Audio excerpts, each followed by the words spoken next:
What's up everyone, welcome to another video. This is like a brand new series, also has a brand new setup. It's not new things I bought, same equipment, just using it little fancy ways to get a better audio output to you guys. Let me know in the comment section if you find any difference in the audio, and if you don't, then that's a bummer, but let me know if you do find any difference. I think it will be a different. Anyway, I'm starting this new series which is called, well, I don't really know the name yet. Help me with the name of this series. I'm thinking like no BS, just real talk, kind of, real talk. Because I like to do the real talk. So the idea is that I'm not going to be doing any kind of fancy editing. It's going to be really on spot topic videos, and a lot of time I get a lot of thoughts, and it's after my meditation, after my workouts, after work, during meetings at work. A lot of times I learn a lot of things, and there's like a lot of thoughts in me. There's two ways to put down those thoughts. One, you can type it down in your notes or write it down, or you can talk it out. My thinking is that I just want to talk it out, and if I like it, I'm gonna release it. If I don't like it, I'll just keep it and watch it myself. Anyway, after you watch this episode or a couple more episodes, and if you feel like strongly about name for this series, please let me know.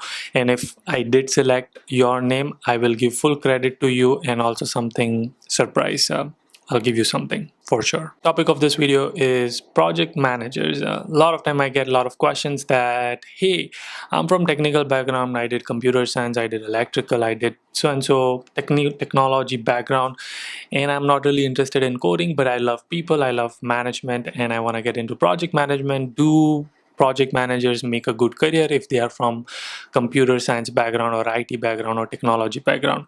My answer to that question is absolutely. You will make one of the best project managers in software world if you are from software industry or if you understand technology. Here's why, and I'm gonna give you some real life example. I want to talk on facts and not on feelings. As a project manager, your job is to get work done with the team you've given, with the time you've given, with the money you've given, and the budget resources you've given, right? Now when you're working in software industry, you will definitely work with a lot of software developers.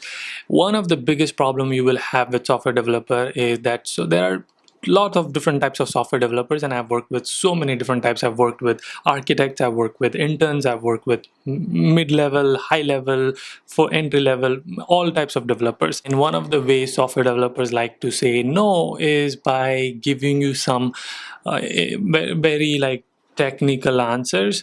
So for example, your product manager will come to you and he will say that, hey, I want to implement this feature in the product. Is that possible? Within the timeline we can remove some of the scope, but I definitely want to add. Now software developers are very picky. Sometimes they can become picky. I'm not generalizing all software developers. Some of them are very picky. They like to choose what they want to work on sometimes.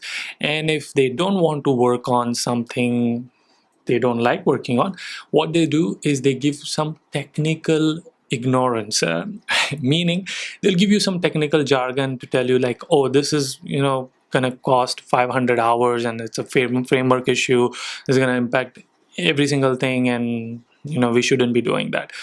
Now there could be truth to it, but if you are not from computer science industry, you will never know, and you will have two options. One, either you just blindly believe them and tell product manager that, hey, it's going to cost 500 hours, what should we do?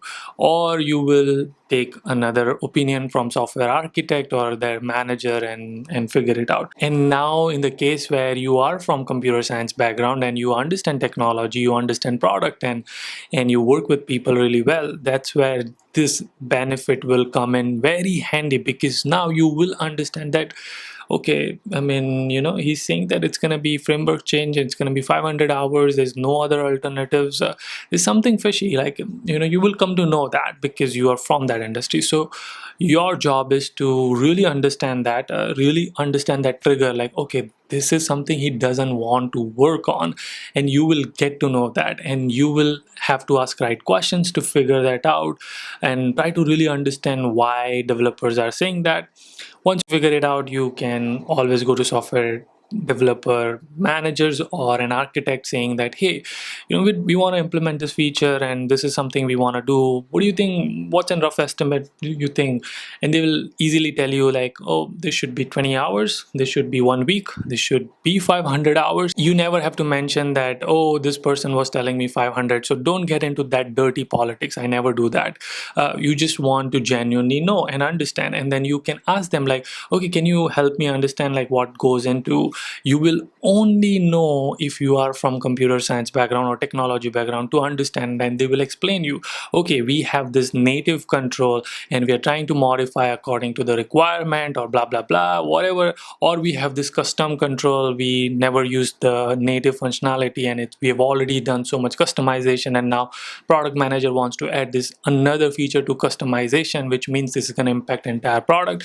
That's why it's going to be 500. You will only know if you are from technology background, and you will only know what to ask and how to understand this if you are from technology background.